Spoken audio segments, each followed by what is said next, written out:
That's a note. A chord is when I take that note, which is a middle C, and I add the other notes within that scale that complement it. And all of a sudden you have something like, okay. Rhythm. Rhythm is a pattern of sounds during a piece of music. I think we all know what rhythm is. Harmony is the combination of different musical notes played or sung simultaneously. And melody is a series of notes that are perceived as a single cohesive entity. So melody, oftentimes you can think of the singer in a song singing the melody. I've heard people tell me I don't have rhythm. I don't have an ear for music. And my response to that is tell your heart that, because if you didn't have rhythm, you'd be dead. You have rhythm. Everybody has rhythm naturally. Uh, we walk in a certain rhythm. We speak in certain cadences, which is rhythm. You have rhythm. Whether you have unlocked that, whether you have practiced that or not, um, your heart, your pulse, everything in the universe has rhythm. Same with melody. Um, Everything puts out sound. And when you can recognize the pitch of a screaming baby from I'm hungry to I'm hurt, then you can understand melody. If you can't recognize that, then I'm sorry, there's probably no hope for you. But realistically, we all have a certain sense of melody and rhythm entrenched in who we are as humans. Okay, now let's dive in just a bit to what notes are. Okay, so there are 7 natural notes, and I have a picture here. I'm gonna kind of blow this up so you can see it a little better. A, B, C, D, E, F, and G. Okay. Now, when we look at a piano, the white keys are everything I just said. A, B, C, D, E, F, G, and then it starts over, and it just repeats all the way up and down the piano. So an octave, when we say an octave in music, it has to do with how quickly the frequency of that sound is oscillating. If you are high, if you are oscillating twice as fast, and it will be a higher pitch. Or down, you would be oscillating half as fast, and it would be the exact same note, but a lower pitch. Okay, what does that sound like? Well, here's A, and here's A at an octave down. Sorry if that sounds a little rough coming through Teams. And here's A at an octave higher. Those are all the same notes. In fact, if I played them all together, you almost can't hear the difference between, because they are the same note. It's an octave up or an octave down. Okay, so white notes, A, B, C, D, E, F, G. Now, you'll see the groupings of black keys and white keys on the bottom. There's groupings of black keys in 3 and 2. And that repeats all the way up and down the piano. 3, 2, 3, 2, 3, 2, 3, 2. That's because every note on the piano is captured between right here. You could say we'll use F right here as our starting point to this E right here. So that's the 3 group of black keys right here. Boom, boom, boom. If you look to the left of those, there's an F. And then the 2 group of black keys, if you look to the right, there's an E. That right there is every note. And you can build every chord that exists in Western music with those notes. So when you look at a piano and it gets a little intimidating, oh my gosh, there's so much here. There really isn't. You're looking at these white F, G, A, B, C, D, E, and then it starts over at F. And you're looking at these black F sharp, G sharp, A sharp, C sharp, D sharp. And yes, I'll get into what a flat and a sharp is in just a second. So there's 5 sharp, sharp or flat. keys, okay? And there's 7 natural keys. Natural means it's not sharp or it's not flat. So it's not a black key is what that means. Okay, hopefully that makes good sense to everybody. So there are 7 natural notes, A, B, C, D, F, G. These are the white keys on the piano. There are 5 sharp or flat notes. Now, I say sharp or flat because they're virtually the same thing, okay? There's some nuances when you get into writing like classical music or jazz music and why you would use a C sharp versus a D flat. But for all intents and purposes, if you say G sharp, you mean A flat. It's the same thing, okay? It's the same key on the piano. Now let's take a look at that again. So this one is F sharp, right here, the first key in the grouping of 3. That is F sharp.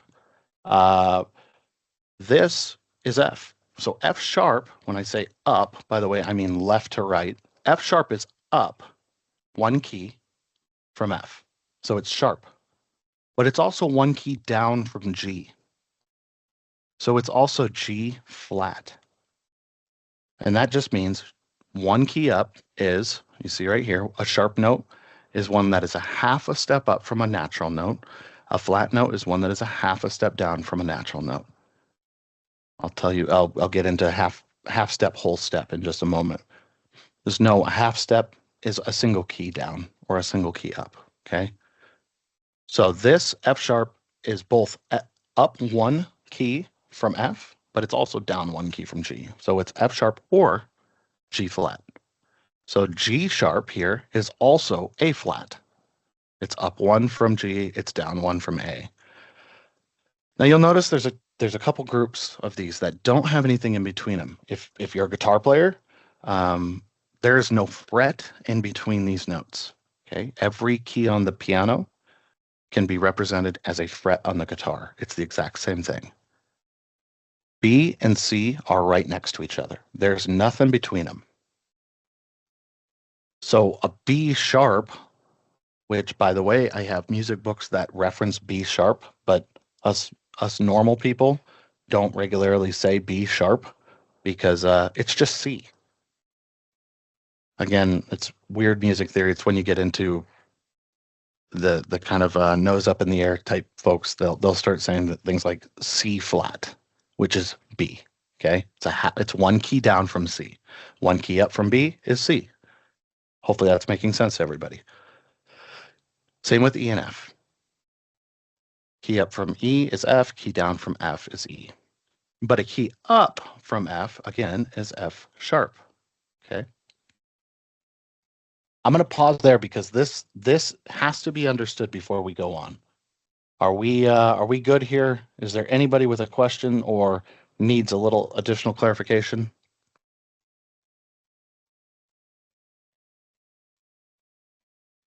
Okay. Good. Again, a sharp note is 1 half step up. A flat note is 1 half step down from a natural note. So let's take a look. A half step is 1 key on a keyboard. It's 1 fret on a guitar or a bass. Okay. A whole step is 2 keys. So a half step, F to F sharp, which we looked at a few times. Let me blow this up again. F to F sharp, or E to F, boom, boom, these two right here, or A to A flat, which half step down, that's a half step, okay? G sharp and A flat are the same thing. And then a whole step, 2 keys, E to F sharp. So here's an E where my cursor is, and a whole step up would be 1 key, 2 keys, F sharp. A whole step down from F sharp would be 1 key, 2 keys, E. A whole step up, let's just say from F sharp, would be, let's go to G, and then let's go to G sharp. That's a whole step up from F sharp. and then B to A. I have written there. So here's B. We're going to go to A sharp or B flat down to A. Okay. This is just the relationship between notes and the layout of the keyboard. It's just to understand there are times when you can use the same fingering in chords to make certain chords, and that's because the layout of sharps and flats in between those notes is the exact same. But there's times when if you played that same kind of hand position and you started on like a B, it would sound terrible. It's a diminished chord at that point, and it sounds really rough. Okay. And that all has to do with how many steps. And you might hear this called tone or semitone. Tone and semitone is the same thing as saying whole step or half step. A tone, a whole tone up is a whole step up. A semitone up or down is a half step. Okay, we're not going to call them tones and semitones. We're going to call it half step and whole step. I think it's just easier to teach with. Okay, so that's notes and kind of how they relate to the piano. Let's come down here. There's a lot. There's a whole lot here, but it's important. When we look at scales, we're going to move on to scales now. A scale, these are the notes that fit sequentially with a root of that scale.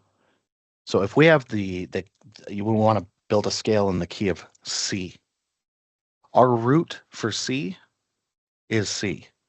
If we want to build a scale in G minor, our root for G minor is G. Okay? We want to build it in D major, D minor, it's D. All right? So that is your root. It's where you start. Now, if you want to get to the second of a scale, that's the second degree of a scale. There's 7 notes in a scale. Okay? This is what a scale sounds like.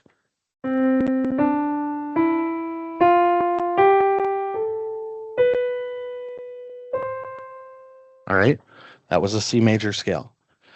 7 notes, and then you go to the octave on the 8th note. If you want to find those 7 notes, you're going to start with your root, which in this case is a C. To get to the second, from the root, you're going to go up a whole step up from the root. We're right here, in case you want to follow along, okay? So you start on the root, that's your 1. 7 notes, our first note is the root.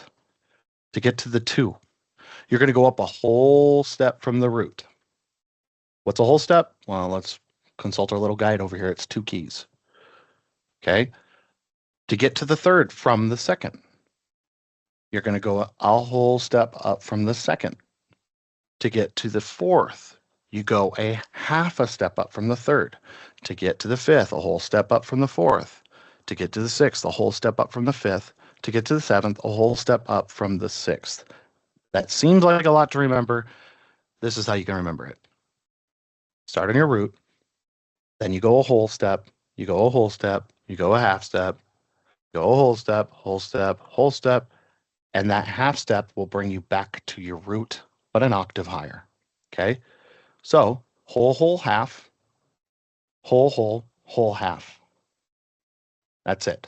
That's a major scale. Whole, half, whole, half. And if you really look at it, that is the same as, is the same as that. There's just an extra hole in there. Okay? Whole, half, whole, half. You have to start on your root, and then you can find your scale that way. Once you get into it, and you do this for a few different scales, it starts making a whole lot of sense, and it starts flowing, and you don't really even have to think about this. But to build it out, that is going to be our major scale, okay? Now, your natural minor scale, which we'll just call minor scale, this is major on the left, and on the right, the second most important building block of Western music is the natural minor scale. I have such a hard time saying natural minor. It's a difficult thing to say. This is similar to a major scale, but with a few half steps where there were whole steps before, okay? And I'm not going to read all this through. Just know from the root, we go up a whole step, half step, whole step, whole step, half step, whole step, and then we end with a whole step to get back to our 1 position, which is actually what we would call the 8th position because it's an octave higher. Okay. This will hopefully make a little more sense on the next slide. But real quick, let me show you something. So I have my piano up here. So let's start with C. It's to the left of the grouping of 2 keys. I'm gonna figure out if I can make this sound just a little better. Stand by. Woo, that's loud. Okay. Hopefully it sounds a little better. Nope, it's gonna sound just as terrible. Okay. So this here is our C. This is a whole step up from C. How do we know that? Because 1, 2, that's a whole step. And our if you look on the slide here, it's whole, whole, half, whole, whole, whole, half for our major scale. Okay, that is represented here. This is what we're going to walk through. Okay, so I'm going to start on my root, which is C. Now I'm going to go up a whole step to D. Okay, now I'm going to go up another whole step to E. Now I need to go up a half a step. Well, wouldn't you look at that? It's another natural note. This is F. Now I need to go up a whole step. Well, 1, 2, it's another white key. Then I need to go up a whole step. Then I need to go up a whole step. Then I need to go up a half a step. And now I'm at an octave higher. C and C. This is the 1. This is the 8. Because there's 7 notes in the scale. Now the C major scale, it's kind of cheating. It's all white keys. You can just hit anything white and you will have a scale, or you will be playing in the key of C. If you do the same thing with your minor, and we're going to cheat again, and anybody who has any kind of understanding of music theory is going to chuckle here. We'll go to the A minor scale. So we're going to start with A, which is this one. See the group of 3 keys? It's this one right here is A. By the way, that was C. By the 2, that's always C. No matter where you are on the piano, it's always C. Okay, this here is A. So I need to go, that's our root, A. I'm playing a minor scale now, which, by the way, minor sounds sad. It sounds more depressing, more sad. An A minor key or chord sounds like this. An A major key would sound like this. You hear that difference? A minor is sullen, it's a little depressing, and then you get to the major and all of a sudden it's uplifting. Okay, that's the difference between minor and major. So from the natural minor scale, let's start with our root, A. Now we see we need to go up a whole step.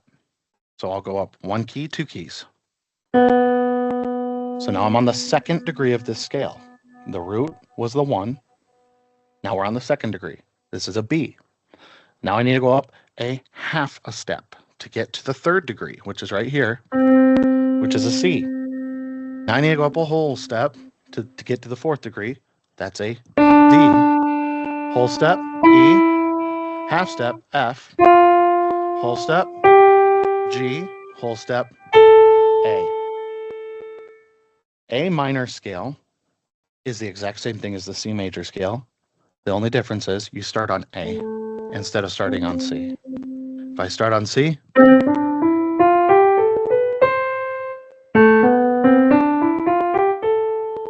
there's A, or that was C first, C major, and then I went to the A minor scale.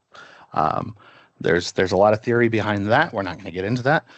But if you follow this formula, you follow that the whole half, whole half, and the whole half whole formulas, you can build any major or minor scale. You just have to understand what a half step is, what a whole step is, and then commit these to memory. These are really easy. Whole, whole, half, whole, whole, whole, half. That's major. The minor is whole, half, whole, whole, half, whole, whole. Okay? 99.99% of what you're playing, especially when you're learning, are going to fall in these two categories. Why do we need to know what a scale is? Because the scale is how you figure out your chord. Okay, now let's step to the next slide here. There's a lot of information. I built this chart that you see on the right. I can send this out later so that you can play around with it. I know it's not the largest in this video, so I apologize. Right here, we have, once again, major and minor scale, and I put the number underneath it. So our root is our 1. Then when you go up a whole step, you're in your 2. You go up another whole step, you're in your 3. Half step is 4, right? And then when you go up a half step at the end from 7 to 8, 8 is the same as 1, and it starts over. You can keep going. The difference is 8 is an octave higher. Well, there is a 9. 9 would be the same as your 2. And 10 is the same as your 3, right? And you can keep going. You can get up to 100 if you wanted. That'd be probably freak your dogs out and you wouldn't be able to hear it. But the most basic triad, and when we say a triad, we mean a 3-note chord triad, is the root, the 3, and the 5. So that's this one, and this one. So you don't really need to even commit this stuff to memory right away. You just need to know how to find your root, your 3, your 5. I'm going to give you a real simple way of doing that in a moment. But the minor scale, it's the same thing, 1, 3, 5. You'll notice on the major, from root to the second, it's a whole step. Well, on the minor, from root to second, it's a whole step. Then if you want to go from 2 to 3, it's a whole step on the major. It's a half step on the minor. But then if you want to go from 3 to 4 in the major, it's a half step. If you want to go from 3 to 4 in the minor, it's a whole step. They're flipped. See, this half and this half are flipped. That's all you need to remember, because this whole is the same as this whole. The root's not changing. That's the same. And that root and that whole are the same. The only difference is there's a half step from 3 to 4 on the major scale, or there's a half step, or there's a whole step, sorry, from 3 to 4 on the minor scale, and the half step is from 2 to 3. Okay, I'll put some practicality behind that in a few moments. It seems like a lot, but I'm trying to dump a lot on your guys' plate in 1 hour. Hopefully you can review this video if needed. How to use this chart. So there's a ton of stuff on here, but it has every note and really the chords, but this chart can be used for a lot of different things. If you start on A and you just work your way from left to right on A, it starts on A, it ends on A. But if you look on here and you find your 1, which is right here, dead center on the top line, that is your 1. And if you go up 2, so you go A sharp, then B, which, by the way, that's this right here from your root. You go up a whole step. It tells you your root is an A. That's the 1. You go up a whole step, 2 steps here. Your 2 is a B. Then we need to go up another whole step because this is a major. It's not a minor. That small m means minor.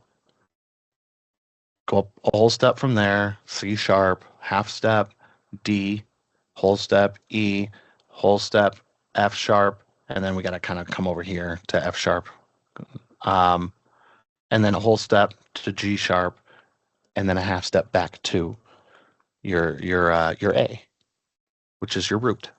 Okay, so what this chart does is it allows you, it's a quick reference for major or minor. And again, that little m means minor. If there's no little m there, it's not a minor.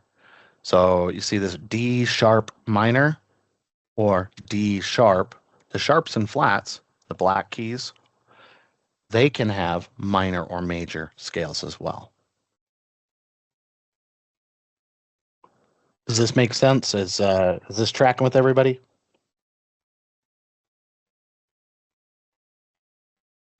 Have I lost everybody?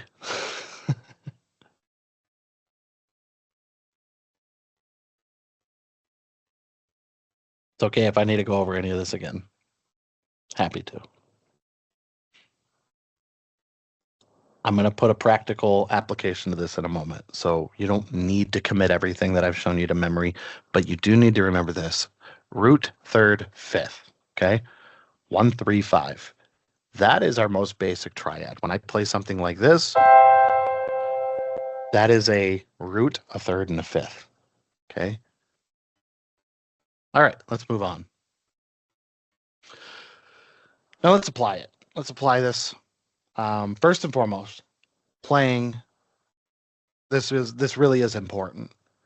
You don't want to spend your time in a bad posture and learning bad habits. Anytime you're starting an instrument, you want to approach it with the right technique as much as possible, so you don't have to unlearn things.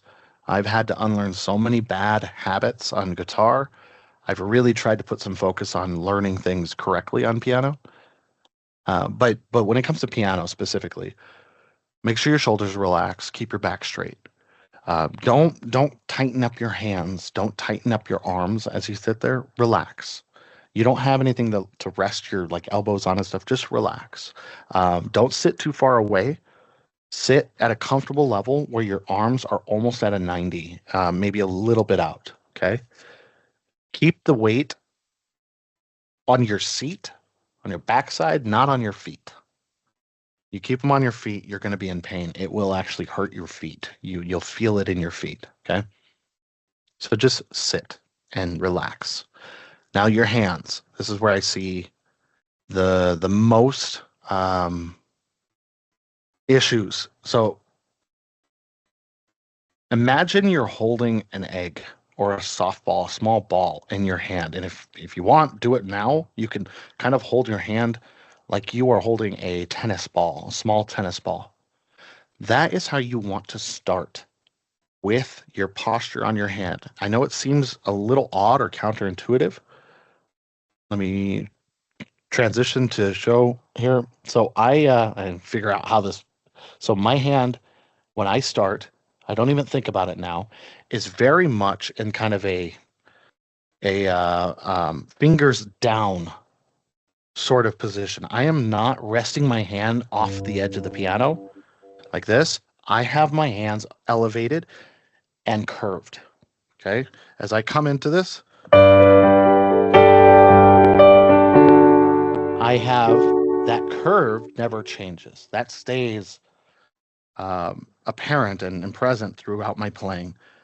There are times when I need to stretch my hand because when you're going to play octaves like this, but even then, my hand is still elevated. It's up and it's still curved. I still have my pinky kind of doing this thing, and I have my thumb like this as I come down on those. I know it's kind of hard to see with my camera setup, but I am never bringing my hand way down off the piano. I am always elevated with that same curvature of my hand. You'll find it is so much easier to play that way. You start resting your hands off the corner, you can't get your reach in. But when you have that kind of balled up hand, if you will, you're holding an egg, you will be able to do those octave hits real easily. It's just a matter of dexterity at that point and just learning over time, repetitively doing those things. Okay. Very important. Making sure you have the right hand posture as you approach this. And same with guitar. There's definite hand posture with guitar. You can't just go in there and have your wrist all bent up when you're playing guitar, etc. It's the same thing. Every instrument has posture that you need to learn. Okay. Oh, that was intended to be something for later, but okay, whatever. hand posture is what I was going to put here. So your left hand. Your left hand is primarily going to be playing bass notes, okay? That's the lower end of the piano. It's your left hand, so it's going to be on the lower registers. And it can be a little more tricky to get comfortable with, quite frankly. Maybe for some, that's not the case, but so far, everybody I have taught, and for myself, the left hand is a little trickier. We're at 15 minutes left here, so I'm going to blast through this. What I recommend in starting is only play octaves. That means play a C and a C, okay, with the pinky and the thumb. Now, what does that look like? Well, let me show you. So that looks like this. Here, I'm playing a G, and here, I'm playing a G. That is my pinky and my thumb, okay? Now, with my right hand, I'm going to play the actual chords. Okay? Usually what I see is people come in here and they try playing full chords with their left hand. They try playing full chords, and it's too much. It's too much noise. You're not kind of at liberty to do things with your left hand and play more melodically. So what I recommend is take your left hand and whatever your root is. So if I'm in my right hand, I'm playing an A minor. Then in my left hand, I'm going to play an octave of A. Okay? All right, hopefully that makes sense. Play the octave in your left hand, and with your right hand, this will primarily be your melody hand. Use your thumb, your middle finger, and your pinky. I actually don't do that, but a lot of people that I know use thumb, middle finger, and pinky. I'll be honest, do what is comfortable for you. When I play, once again, I'll show you. I actually use my thumb, my index finger, and my ring finger on my right hand. That is my thumb, my index, and ring. Now, why do I do that? Because I want this key to be accessible to me, and I want to keep my middle finger free to do this. So now I can, right? My pinky is also free. So if I want to play like a sixth or a seventh, I can go.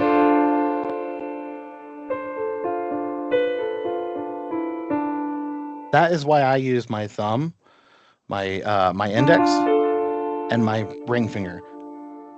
The reason I put it a little differently on here is because last time I taught that, it was to somebody who had a lot of piano training, and they corrected me on how they do it. I still disagree with that. It's so much more comfortable. That's why I really stress, find what's comfortable for you. My recommendation really is thumb, index finger, and ring finger, okay? Start by practicing slow. Find some chords. Get a 3-chord song and just learn that song and get comfortable with it. Get comfortable with transitioning chords. All right. Simple formula for finding chords. If you haven't listened to anything I said, this is the spot to tune in. If you're on a piano and you want to find a major chord, so say you have a song that starts in the key of G, you're going to put your thumb on the root note. That would be G. You're going to count up 4 notes. Now, when you count up or down, you're counting white and black keys, okay? So every key counts. If it's in between 2 keys, you count all 3 of those keys, all right? So count up 4 notes. That's your third. Wherever you land, that's your third. Then you count up 3 notes. That's your fifth. There you are. That's how you find a major chord. Root note, thumb on that root note. This is with your right hand and not your left. Your left, you're just going to play octaves of the root note, okay? You're going to thumb on root note, count up 4 notes. That's your third. Count up 3 notes. That's your fifth.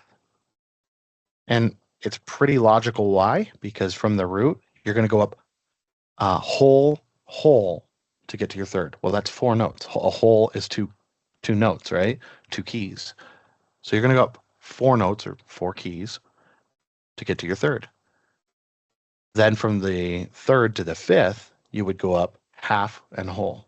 Well, a half is 1 key and a whole is 2 keys. So that's makes perfect sense. 1, 3, 5. Okay. Again, 1, 3, 5 is what primarily your chords are going to be. A minor chord is a little different. It's flipped. Instead of going up 4 notes, you would go up 3 notes. And then you would go up 4 notes. Okay? That's it. That's the difference between these. You start on your root, you go up 3, that's your third. You go up 4, that's your fifth. What does that look like? Here's how I actually learned it, and I started with something like here's let's do D here, right in between the 2 black keys. This is D. So I've got my thumb on the root. I'm gonna go up 4 notes. I want to find the major chord. 1, 2, 3, 4. Now I've got 1 and 3. But did you see that? I actually hit this one on my way up. That's the second. So in between the 3 and the 1 is the second, obviously. You hear that? It sounds nice. Now we're going to go up 3 notes from the third. 1, 2, 3. So I went to this one, that one, and then landed on this one. So here is,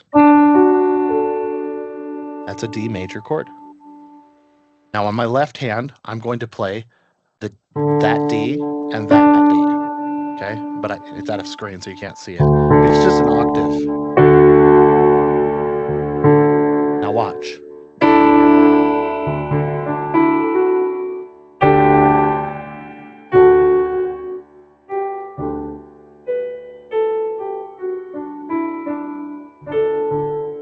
Now, everything I just did was playing notes within that scale, the D major scale.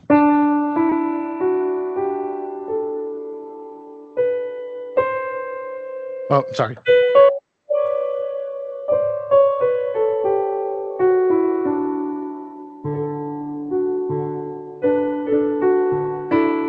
Now, why do you need to know your scales?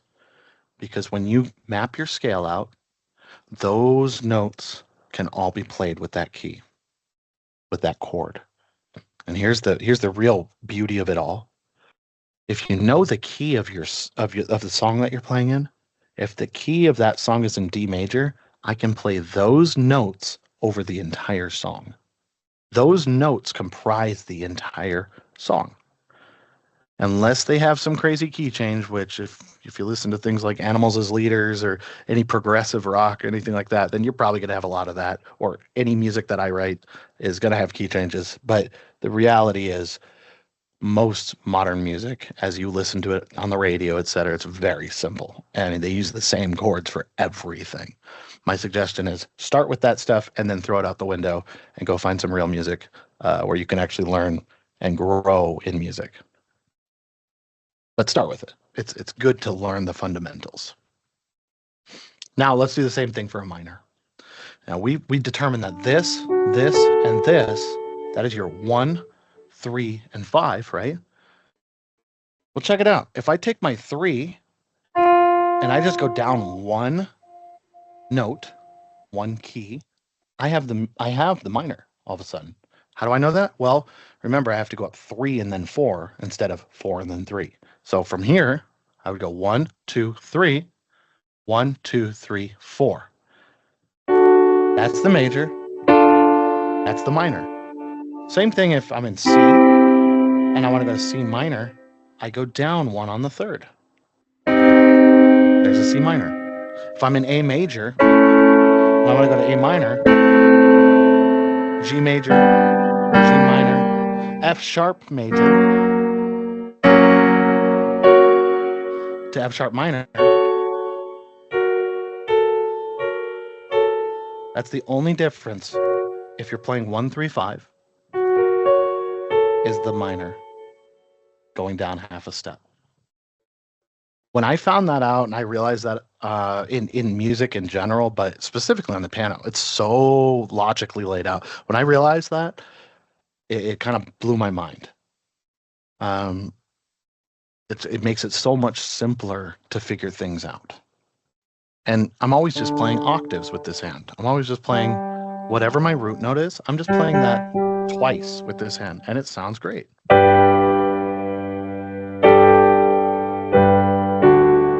Okay.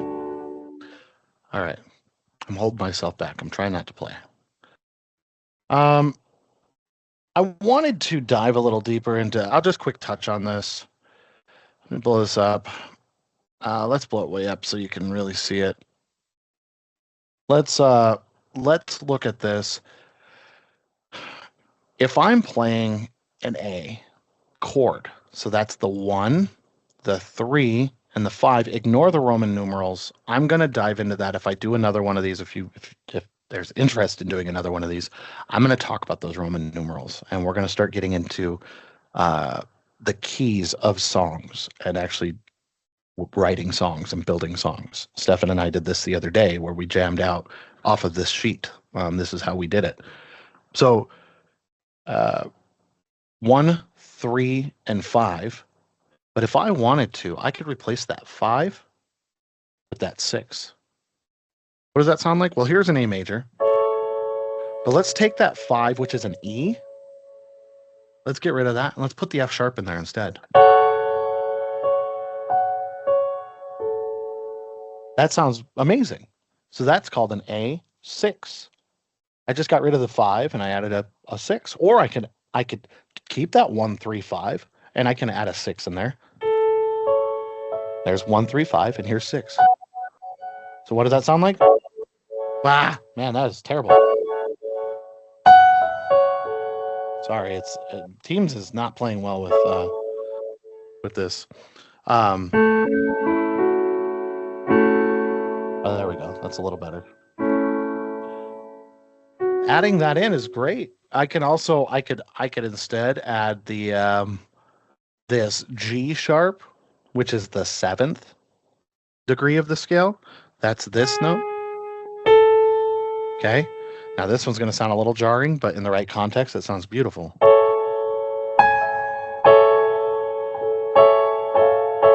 I hope you can hear all that.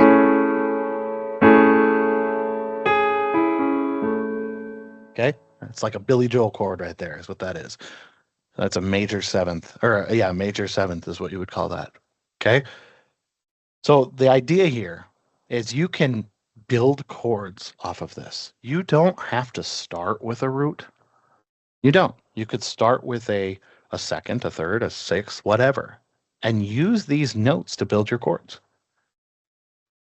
Hopefully that makes sense. Those are the building blocks and how we apply it to the piano. We have all of 3 minutes, but I'm happy to stay on. Oh, let me check. I think I do have to actually drop after this, but yes, I definitely have to drop. If you have any questions, throw them in the chat, and I will get to them as I'm able.